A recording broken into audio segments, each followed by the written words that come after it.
जनाब मुस्लिम बिन औसजा का पूरा नाम अबू हजल मुस्लिम इब्न औसजा अल असदी है।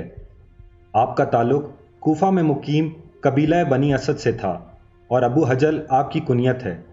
जनाब हबीब इब्न मज़ाहिर से आपकी गहरी दोस्ती की एक वजह आप दोनों का कबीला बनी असद से ताल्लुक होना भी बताया जाता है। आपकी शान में जहाँ कई फजीलतें बयान होती हैं, उनमें से एक ये भी है कि आप असहाब रसूल सल्लल्लाहु अलैहि वाले वसल्लम में से हैं। आपकी करबला में उम्र से मंसूब दो रिवायात मिलती हैं।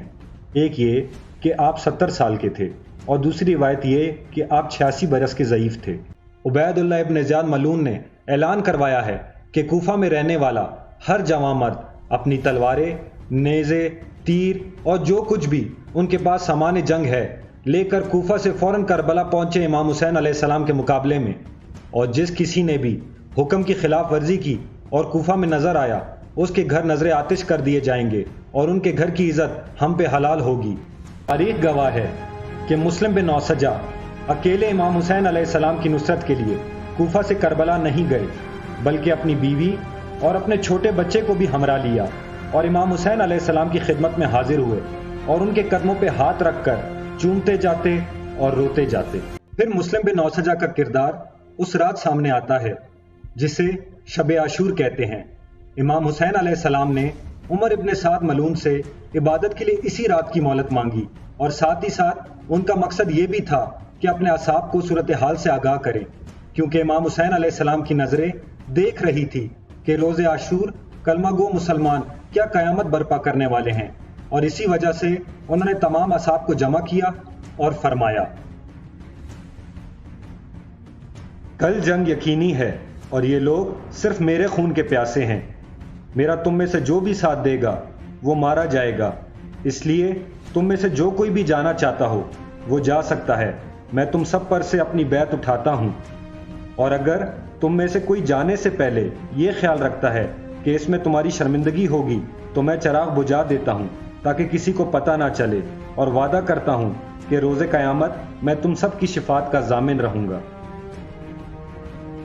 और ये कहकर चराग बुझा दिया, और कुछ देर बाद जब चराग दोबारा जलाया गया तो इमाम हुसैन अलैहिस्सलाम क्या देखते हैं कि तमाम असाब अपनी तलवारों को अपनी ही गर्दन पे रखे हुए रो रहे और ये पैगाम देना चाह रहे कि आपका साथ छोड़ने से बेहतर है कि हम अपनी ही तलवारों से अपनी गर्दन अलग कर लें। फिर रोज़े आशूर आया। मुस्लिम बिन औसजा ने सिपाही यजीद पर एक ऐसा तारीखी हमला किया कि प्यास की शिद्दत और ज़ईफ़ी के बावजूद भी वो जवां मर्द नजर आए जो बहादुरी से लड़ते हुए ये कहते जाते थे, अगर तुम लोगों को इश्तियाक है मुझे जानने का तो जान लो कि मैं कबीला बनी असद का शेर हूँ, और अगर अपने जुल्म और बर्बरियत मुझ पर दिखाना चाहते हो तो शौक से दिखाओ ताकि तुम सीधे रास्ते से भटको और अपने खुदा की नाफरमानी करो। फौज अशकिया ने